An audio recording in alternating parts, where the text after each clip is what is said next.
Welcome back, YouTube. It's your boy Whisper here, coming at you with another death battle reaction video. I am so stoked to be reacting to this death battle with you guys. It is Silver Surfer versus Martian Manhunter. Now this one, I'm honestly not too sure. Martian Manhunter is more broken than you guys think. He's actually one of the few people in the DC universe I actually think could take Superman if he really wanted to. But then there's Silver Surfer. He has this weird cosmic power that he gets from Galactus, which could rival Martian Manhunter. I'm not entirely sure Martian Manhunter's telepathy would even work on him, but Martian Manhunter really is broken, so I'm not entirely sure. I think that Silver Surfer might have a slight edge because he's definitely faster than Martian Manhunter, but I'm not entirely sure. Alright guys, I'm going to keep this intro short. Like, comment, and subscribe for more reaction videos just like this one. Please, if you enjoy reacting to these videos with me, hit the like button. I mean it. It really does help out the channel, guys, and we're getting more and more followers every single day. I really appreciate it. Alright guys, I think I'm going to end up rooting for Martian Manhunter. I think Silver Surfer's going to win, but I'm rooting for Martian Manhunter, guys. Without further ado, let's hop straight into it.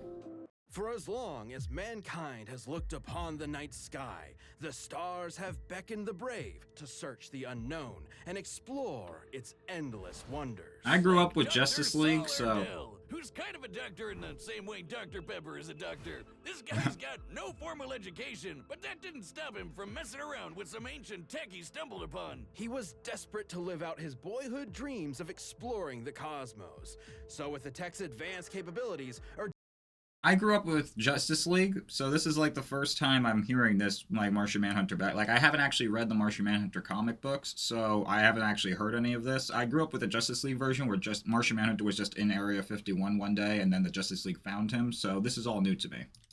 Ardell created a machine that would bring the cosmos to him. He pointed the machine at Mars, pushed a button, and hoped for the best. And it worked. Ardell summoned a real-life Martian right before his very eyes. So remember, kids, when in doubt, just push buttons. Never fails. The mysterious and powerful alien known as J'onn J'onzz, the Martian Manhunter, immediately started using his incredible powers in front of the Doctor, like mind reading and shape-shifting. Which was just the tip of Ardell's discoveries. Turns out, Martians have complete control over their bodies and can transform into practically anything, like a freaking dragon, an exact duplicate of Wonder Woman down to her central nervous system, or even a totally generic green monster that loves choco cookies. They can also shoot lasers from their eyes, fire psionic blasts, turn invisible, and phase through anything. Even Green Lantern constructs and force This is how broken he is, guys. On top of all that, they've got a crazy healing factor. J'onn has regenerated back from a single limb, tiny pieces, or even a puddle of goo. This display of awe-inspiring power overwhelmed Dr. Ardell's poor human heart and caused him to die in the Martian's arms. Damn! Well, What? at least he accomplished his goal before he... He died because he was so overpowered? J'onn used his shape-shifting abilities to hide amongst his new world, okay. by assuming the identity of a recently deceased detective named J'onn J'onzz. God, what a crazy coincidence, comic book writer, you clever man. Detective J'onn J'onzz lived a double life on Earth for many years, solving cases and helping as many people as he could. I like that old from the Batman shadows. show. But eventually, he stepped out, revealing himself to the world and helped found the Justice League of America. And J'onn definitely holds his own in the supergroup. He once pulled the Earth alongside Wonder Woman and Superman, who has stated that of all the beings in the known universe, he would be afraid to fight J'onn. He should be afraid. Superman wouldn't be the first Kryptonian J'onn has gone toe-to-toe with. He's manhandled Ultraman, who's basically evil Superman from another universe, and Superboy Prime, who can shatter reality with his punches, and is also evil Superman from another universe. He took a blast from A lot of evil Asphodel, Superman. the king angel from a literal army of heaven. He's held It's almost like we got the only good one. The manifestation of tyranny in the DC universe. And he's fast enough to catch up to Supergirl and Superman, who we know flies so fast he can burst the bonds of infinity. So basically, he's just as strong and just as fast as a bunch of crazy gods and demons. While J'onn's strength and speed are obviously very impressive, it's also no secret that his greatest asset is his mind. He's one of the Yep. most powerful telepaths in all of the DC universe. He reads minds, duh, but he can also shut them down altogether. And he once made Yep, Mr. he's Professor X. Plexiglass. God, I cannot remember that guy's name for the life. Pickles. But he's Fuck your broken name, too. that's whatever. Anyway, He's basically a goddamn, I'm demigod. gonna subconsciously say his own name backwards, which God only knows. Say it forwards, which canceled out his powers. His psychic defenses were strong enough to protect the Justice League against a worldwide telepathic attack, and his ability to sense people's feelings is so strong, he can feel every sentient being in the entire galaxy. And he once outthought What? Perpetua from the I didn't even know that. Who's that, you ask? Oh, just a freaking creator of the entire multiverse. She's basically the god of everything. Why haven't Martians, like, conquered the universe? Everyone on Earth before Perpetua could catch up. He pulled this If they're off even using half his as powerful mental as him, they moves should within have. the span of Planck time. Literally the smallest possible measurement of time. In the time it takes you to count to 1, Jean could count to 1 and fly across the universe and back over 200 sextillion times. He outthought God. He's a faster thinker than God. And it didn't end there. John took a punch from her and course walked he is. away with just a bloody nose. And when she disintegrated him into basically nothing, he regenerated back from a hit from God. Batman has said that in Crap, order to carry okay. on for Yep. good, you would have to literally I'm destroy officially every Team single Martian atom in his Manhunter, body all the way. one by Martian one. Manhunter. God damn. Literally, John I Jones, you didn't got love this, bro. alliteration so much, I'd say we change this guy's name to Martian God Hunter or something. He's basically invincible, right? Not quite. Jean is not without weakness. He has a Basically very just real fire, right? vulnerability to fire. At Yep. times, it has completely overwhelmed him to the point where he loses control of his body. And not just literal fire either. John was once tricked into just thinking he was surrounded by fire, and that was enough for him. Even still, Jean has been able to overcome this weakness. He's fought enemies with fire abilities and even taken hits from fire attacks, which leads me to believe the weakness, while potent and still able to cause real physical Yeah, harm, it's not even is really a mainly weakness. psychosomatic. What Like- are you doing? I heard what you said. If he could take a punch from God, how is fire at all able to actually hurt him? Living God! Another wicked Dude. mind column for sure. And to think there's a whole planet of these guys out there. How have they not Unfortunately, conquered the that's no galaxy? longer the case. Before Dr. Erdell's strange experiment, Jean's own brother used the Martians' telepathic connection to each other against them, and the entire planet was plagued with Ronmir's curse. As long as they stayed telepathically connected, every Martian was vulnerable to a mental fire that would overwhelm them and burn them from the inside out. Which sadly worked very well, because the fear of fire is something Jean shares with his fellow Martians. Centuries earlier, the Guardians of the Universe, a group of immortal aliens who run the Green Lantern Corps, feared that the Martian race could become too strong. So they programmed the Martians with that genetic weakness to fire. John was able to survive the fiery curse by cutting off his mental connection to his people, including his family. Unfortunately, his wife, Myria, and their daughter couldn't live with the isolation, and he had no choice but to watch them give in and burn alive. Damn. Racked with grief and survivor's guilt, Jean was left to wander his homeworld all alone. His That was the, only like, solace saddest being episode of Justice shape-shifting League when into Martian lost Manhunter loved thought he had ones his to family convince back for a himself second. They were still alive. Oh my god. Jesus, John. That is so sad. That pain has undoubtedly shaped who Jean is. In fact, the trauma he held I on to still so can't watch that tightly episode formed a without getting literal upset. Spiritual connection with those lost souls. A telepathic connection so strong it kept them from finding peace in an afterlife. Let me say that again. His grief and telepathy were so strong, he prevented an entire race of people from moving on to the afterlife. It wasn't until years later that John could return to Mars and release those souls by finally letting go. And not to forget them, but to embrace his new life and his new home. A place he would defend time and time again to make sure the Earth never suffers a fate similar to Mars. To experience all of that, to truly know what it feels like to be alone in the vast universe, but continue to use your wisdom and power to help those in need, is what makes the Martian Manhunter such a noble hero. On a planet packed with other incredible heroes, John really has set himself apart. He's risen through the ashes and emerged, the heart and soul of the Justice League. He really This low-key episode of is. Death Battle is sponsored by One Piece on Netflix. Made by fans for fans, this live-action adaptation of the beloved manga is designed to introduce new audiences to the zany pirate epic. No. And where else would it start but the East Blue, a world populated by pirates with supernatural powers gifted by mysterious... It looks okay, guys. I'm not saying it looks terrible, but it's gonna be terrible. No live-action anime ever hits the mark. Even Death Note, which should have been a freaking, like, slam dunk, easy shot, nailed it off rim. It's not really even really an anime. It's more of a detective style cartoon more than an actual anime. It has some anime adjacent things in it, but literally, other than Ryuka, who is the most supernatural thing about Death Note, it's basically a straightforward detective show, and they still drop the ball on it. So I just have, like, no faith in anime live action adaptations, guys. Sorry. I might give it a chance, but don't get your hopes on it.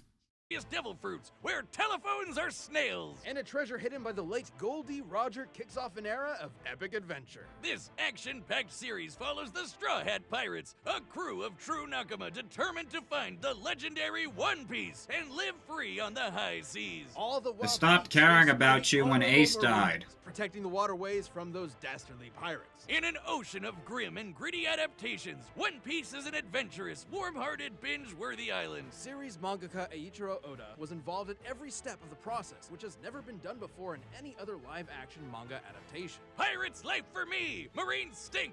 Watch One Yeah, Piece guys, no. August 31st, only on Netflix. What the hell is even the One Piece?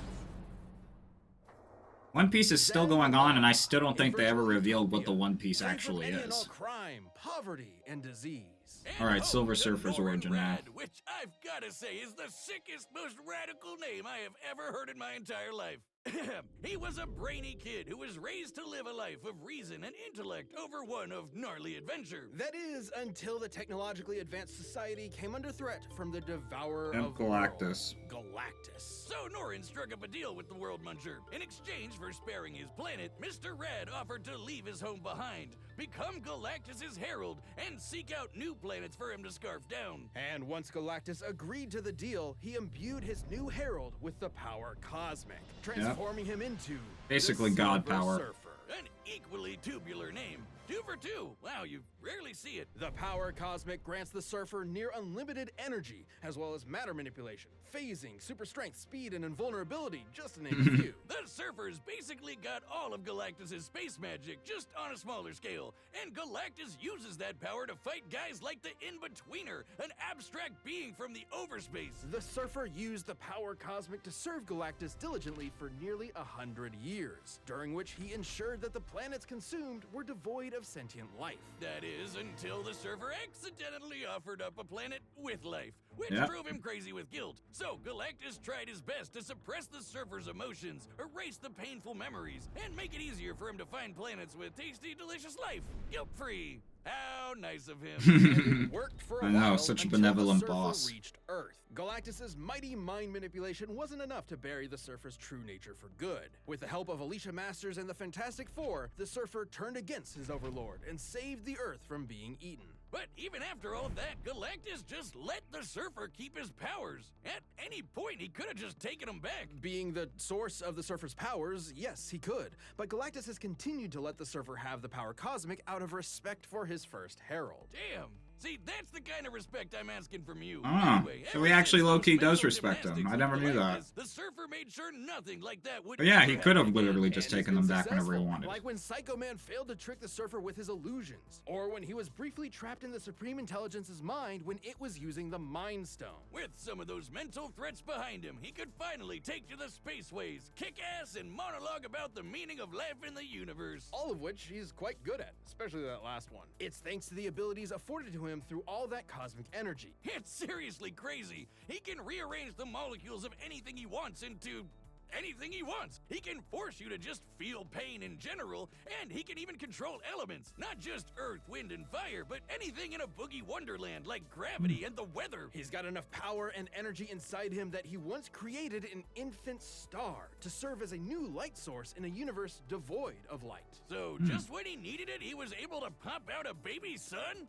That's convenient. That's the power cosmic. But we can't forget about the sick board he shreds the stars with. This thing's basically an extension of himself. He can transform it into a sweet sword or into pure cosmic energy. And if it breaks, he can just form a new one. On his board, the Surfer has traveled at incalculable speeds on multiple occasions. I'm honestly not sure who's faster, him or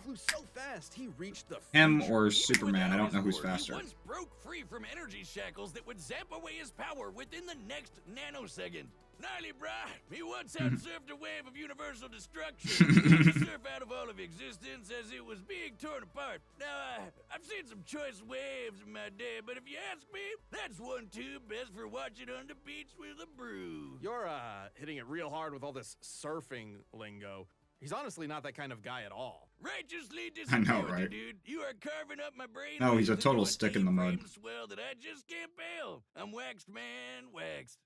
The Silver Surfer is a tragic figure who is always weighing his choices through every angle of morality. Like when he set out to destroy the new host of the Star Brand, an energy source that grants his wielders virtually infinite power, capable of wiping out all life on Earth. The Star Brand seems to choose a new unknowing host at random. Could be a good guy, could be the most evil person to ever exist. But despite that threat, the Surfer spared the new Star Brand once he found out she was carrying a child. He decided to bear the weight of any potential consequences on his own shoulders, instead of squashing any and all hope that the child would use that power for good. I get it. He's a righteous dude on a surfboard. Hey, I agree with Exactly. that. And in the Surfer's Don't punish case, a people keen for what sense they of might morality do. also Only comes punish with a them for keen what they've sense of done. his surroundings in general. He can see enemies even when they're invisible and can sense incoming threats, to the point where he can sense someone approaching even before they've left their own home. He can also absorb energy his opponents throw at him. Anything from psionic energy to a freaking star. The Surfer can even do it when he's on death's door. Hey, Wiz, what do you think the doormat on death's I door still say said? Martian Manhunter Knock 'em has dead, this. Knock 'em dead, right? I don't. What are you talking? Now, it does take a lot to get the Surfer to death's door. He's taken a blast from the Infinity Stones, survived being smashed into pieces, crashed into the Big Bang, and played catch with a star. He caught it and then threw it right back at I feel like that's still not equal to I feel like a big Deadpool. ball of gas in your face, you tool. I still feel like none of this is Smartest equal to man getting alive punched by has said God, The Surfer but is probably the most powerful being in all the galaxy. And even after years spent drifting through the galaxy, he's still built strong bonds, like with the Fantastic Four, the Defenders, and with people like Dawn Greenwood. But somehow, he always ends up alone in space, searching for answers, searching for beings that need his help, searching for something that could replace the home that he lost all those years ago. Only to be weighed down by the guilt of his servitude and the pain of his sacrifice, which was ultimately... you know, I'm surprised he never joined the Guardians As of the it doesn't Galaxy. seem to matter what the Surfer does. Zenla is destined for destruction. At this point, his home world has been destroyed 4 times over. Despite it all, this tragic hero still manages to take everything in stride as he surfs Feels the like he'd be stars like a and perfect fights fit for it. tirelessly to live. Maybe we'll get that crossover. This episode is sponsored by Shady Ray. All right, the combatants are set, and we've run the data through all possibilities. It's time for a death battle! All right, guys. Let's root for John. In all of my journeys, I have never seen anything quite like this. I assumed your journeys would have made you rather familiar with places like this, Northern Rad. Or should I say, Silver Surfer? Now, tell me why you have summoned me here. Enough!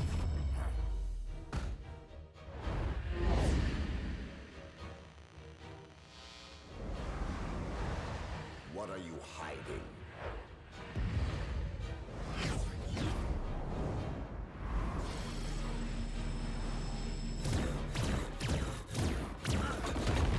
Tell me your secrets. Get him, John. Must end this.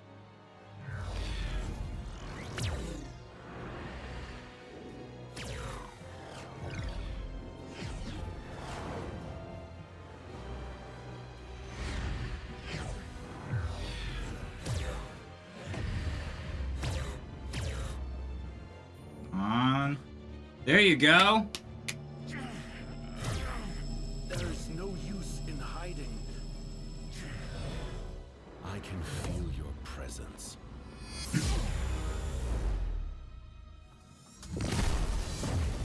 snap.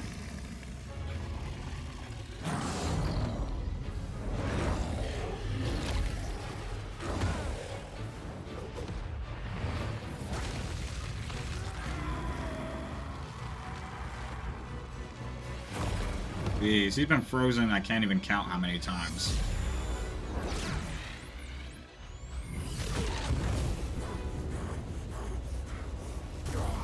Okay. Can best Martian might.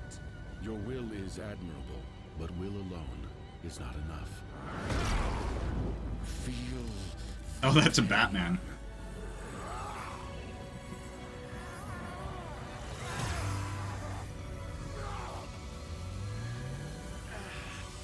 You and I possess the same knowledge. That only one of us can survive, and we know not why. I hope you can live with the uncertainty. Nice. Victory comes with no certain satisfaction. I may never know why we were made to fight, if violence is ever truly justified. But perhaps there is something worthy in the battle. Myria. Something beyond my understanding. No!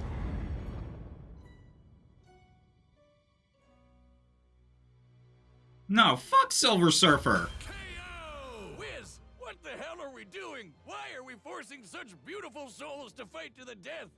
Both the Silver Surfer and the Martian Manhunter were two extraordinarily powerful beings. Why'd I each have to be very right about wide this power. episode? So they both had counters for almost everything they could throw at each other. They could both phase through objects, rearrange molecules, and regenerate their own bodies. But arguably the biggest thing on the Martian Manhunter's side was his formidable telepathy. The Surfer has had his memories erased and his emotions manipulated by Galactus. So it would stand to reason that Jean could pose a mental threat to the Surfer. But the Surfer has resisted mental attacks many times. When Psycho Man played on the Surfer's guilt and pretended to be his lost love, the Surfer saw right through it, and he escaped the Supreme Intelligence's mind when it was using the frickin' Mind Stone. These two could have gone toe-to-toe around the universe for a long time. But when it came down to it, the question was, who had the power to put the other down for good? They both have some serious healing factors and have come Yeah, back but I from don't think John has a basically way of nothing. hurting But Silver if Surfer for ending good. Martian Manhunter meant destroying his every atom one by one, the Surfer has the means to make that happen thanks to the seemingly endless well of energy that is the power cosmic. It's truly an overwhelming source of unlimited power.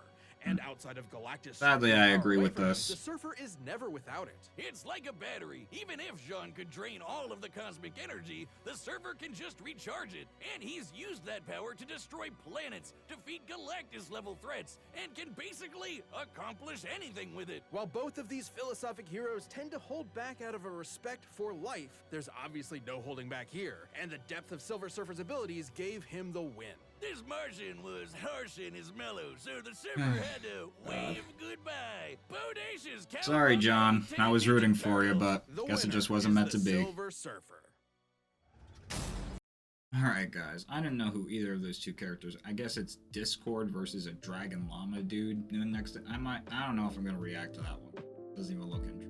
But I actually enjoyed this death battle. It didn't go the way I wanted it to, obviously, but I still thought it was okay. Like, the characters weren't too, like, mixed matched for each other. They were relatively scaled equally.